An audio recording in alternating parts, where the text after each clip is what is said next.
But we are going to move on to the main card, where the main card opened up with a 6-woman tag match. Donna Del Mondo's Maika, Mai Sakurai, and Thekla taking on Club Venus's Mariah May, Mina Shirakawa, and from their Cosmic Angels counterpart, Ruaka Tsukiyama. And again, this is very much a match where I went, okay, Donna Del Mondo's winning.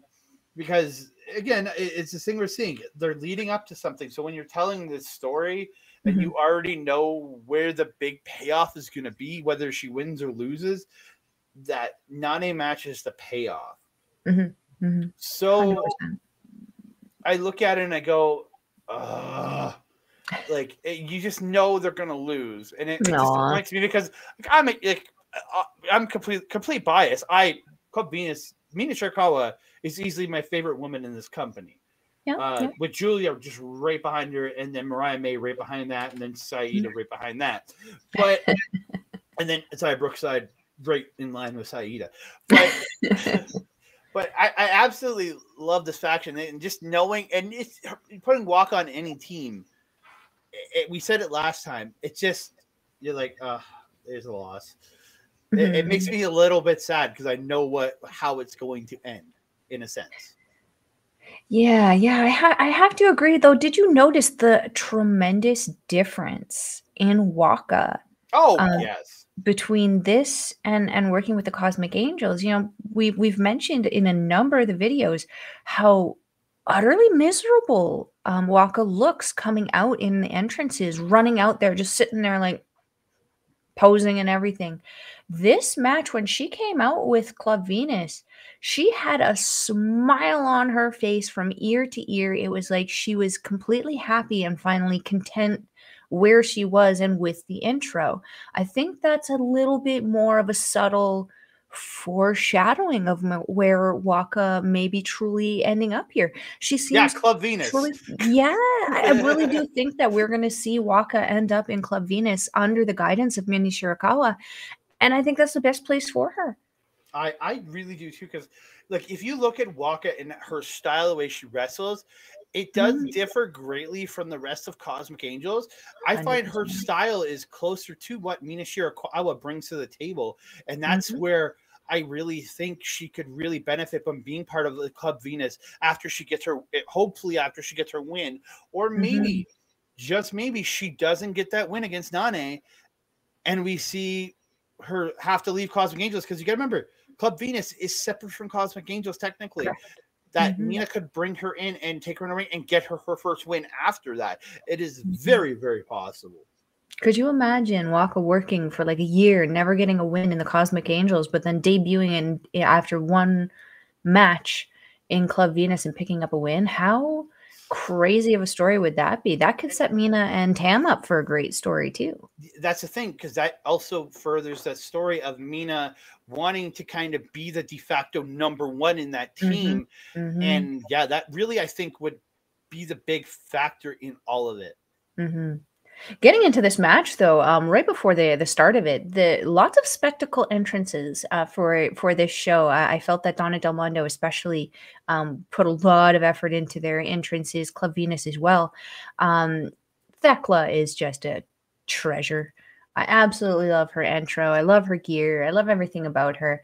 The feud that she is stirring up with Mariah May, very interesting, very fun. I love the polar opposites, the yin and yang, if you will, of the cuteness of Mariah May, and then just the sheer toxicness of Thekla. I feel that the combination of the two of them makes for very, very good story, makes for very, very entertaining in-ring stuff.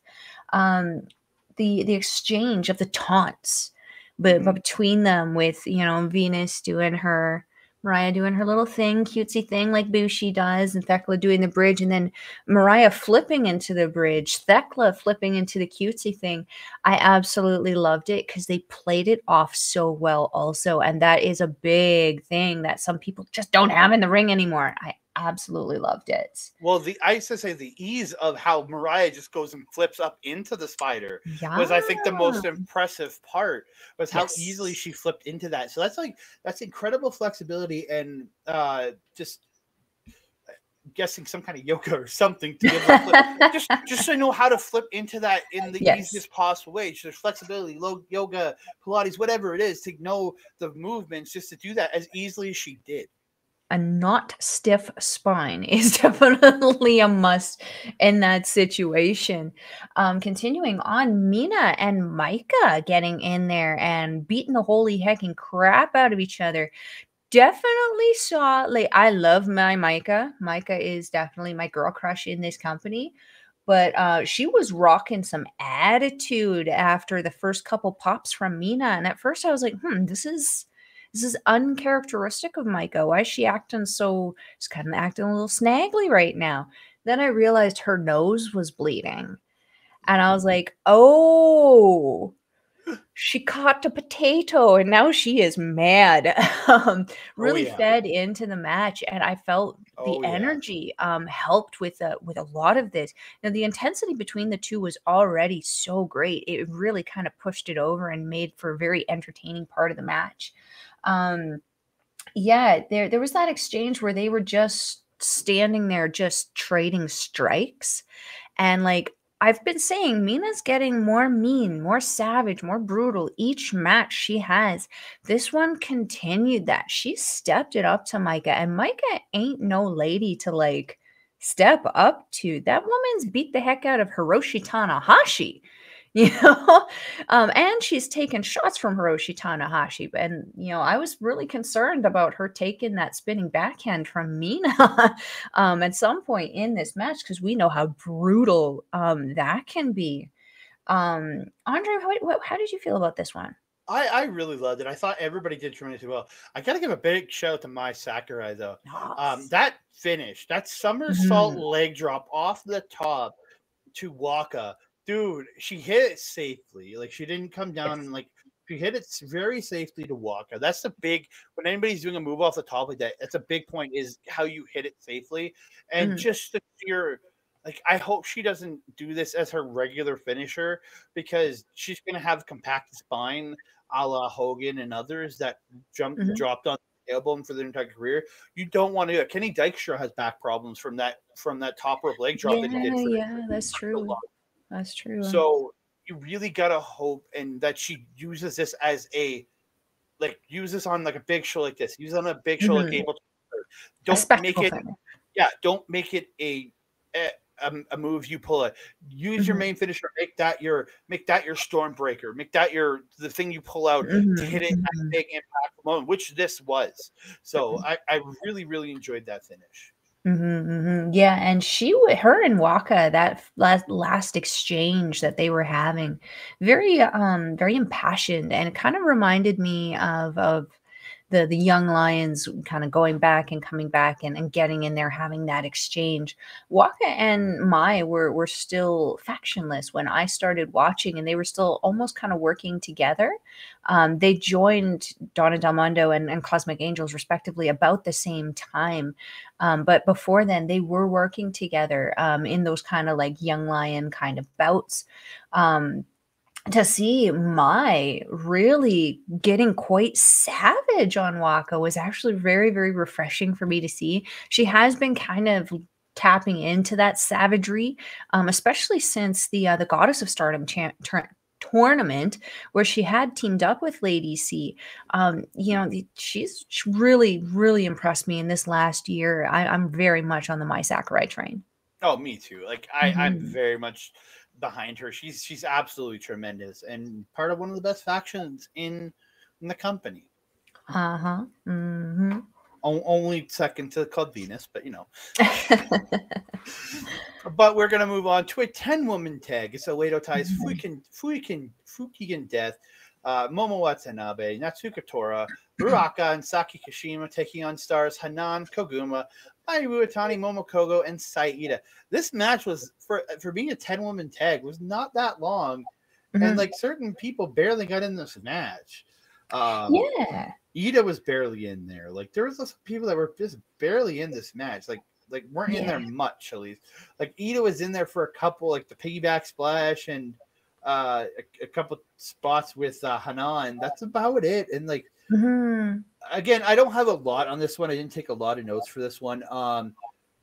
I got to give a big shout out to Mayu Iwatani. That when just the athleticism that lady has, that double wrist lock, flip over, and arm drag that she does, like when she's got two people and then bounces off the ropes and like flips over and sends them flying. I just the absolute tremendous athleticism that she has. The balance, like I know with the balancing, you use other people to balance, but just you got to have an incredible timing and ability to do those things, and it's just it's so very impressive. And then in the end, though, a Fukigen Death got a roll up on Momo Kohgo and gets the win. Kind of stole the win there, in my opinion, but yeah. I mean, I've mentioned to you before, you know, Fukigen Death, the woman under the face paint, actually a very, very experienced veteran wrestler. Oh, yeah. Very much so.